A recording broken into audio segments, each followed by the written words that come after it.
sumayaw. Likod ka, dyan, yan, dyan. Yan.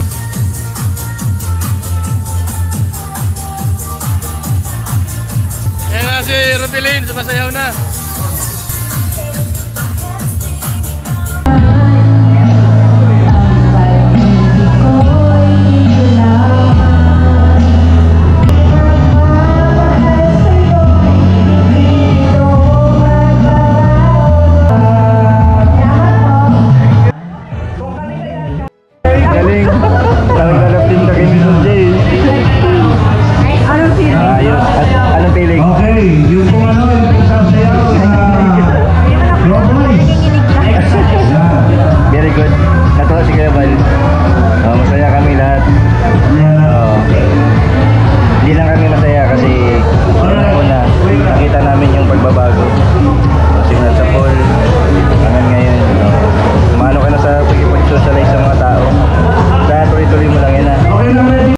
Isang mapagpalang araw po mga kalingap, mga kabente. Narito po kami ngayon sa Bel Air Resort kung saan po ay inibitahan po kami sa reunion po ng magkakapatid ng Matubang, sila Kuya Bal, Kuya Brooks at iba pa po. May mga bisita din pong mga dumating dito, sila Sir July po, Neil. Iba pa pong mga kasama namin sa kalingap, yan, sa mga reactor, tapos mga karepa. Yan, nandito din po sila. Sinama ko po si Rubilin dito para kahit po paano ay ma-experience niya po yung ganito pong okasyon at para masanay din po siya sa pagkikipag-socialize sa ibang tao. Tara po mga kabente, samahan niyo po kami dito sa Bel Air Resort nila Rubilin. Yan, kasama sila Kalingap Rab, Kuya Bal, yan sila Ma'am Edna, K-Boys, Kalingap Angels, tapos yung Ro Boys, yun sila Roel at sila Kuya Brooks. Yan po ay masasaksihan din natin yung pagkanta at pagsayaw ni Rubilin.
pa. 1, 2. Isa pa. 1, 2. Okay.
Melissa. Ha?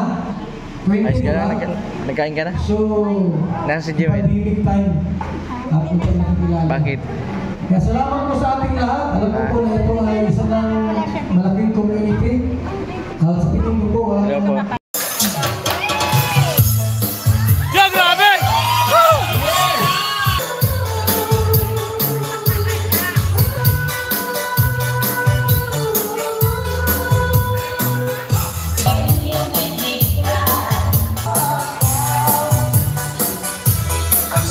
Sayo, sabay ka dyan, sumayaw.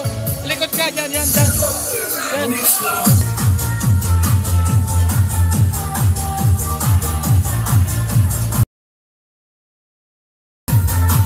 Ayan na si Rubilin, sumasayaw na.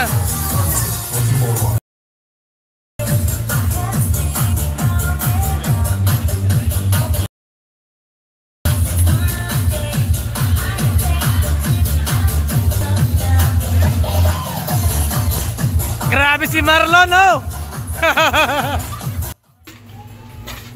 Yan po mga kalingap, mga kabente. Grabe po ang saya. Dito po sa pinuntahan po namin na reunion nila Kuya Bal. Yan, shoutout din po sa kay Ma'am Emmy, sa magkakapatid po, sa papa po ni Roel, kay Sir Awi, yan kay Kuya Awi, yan kay Kuya Brooks. Sa lahat po ng mga umattend, maraming salamat po sa mga pumunta. Yung iba ay galing pa sa malalayong lugar. Galing pa sa Davao, Cebu, yan galing po sa Manila, at yung iba po ay galing po sa ibang bansa. Yan si Rubilin, napamangha po yung mga nagsidalo dito po sa reunion ni Kuya Bal. Grabe po ang pagbabago ni Rubilin simula po nung natulungan po nila Kuya Bal at ni Kalinga Prab. Yan, malaki po yung improvement niya, lalo na sa ganito mo may depression. Yan, unti-unti po siyang nakaka-recover, at sipag at tiyaga lang po yung kailangan din po ng pagmamahal. Kaya ito na po yung resulta ng pagtulong ng Kalingap sa isang beneficiary, lalo na kay Rubilin. Yan, maraming salamat po sa lahat po ng sumuporta. Salamat din po sa nagbigay po ng 1,000 pesos sa pagkanta ni Rubilin kay Sir Julie Paunil, at doon naman po sa pagsayaw ni Rubilin ay nagbigay naman po si Del Cabarle ng 1,000 pesos. Yan, maraming salamat po sa patuloy po ninyong suporta sa aking YouTube channel. Sa mga hindi po nag-i-skip ng ads, maraming salamat po. Sa mga hindi pa po nakapag-subscribe, pa-subscribe po. Mr. Bentoboy Vlog, maraming salamat. God bless po sa inyong lahat.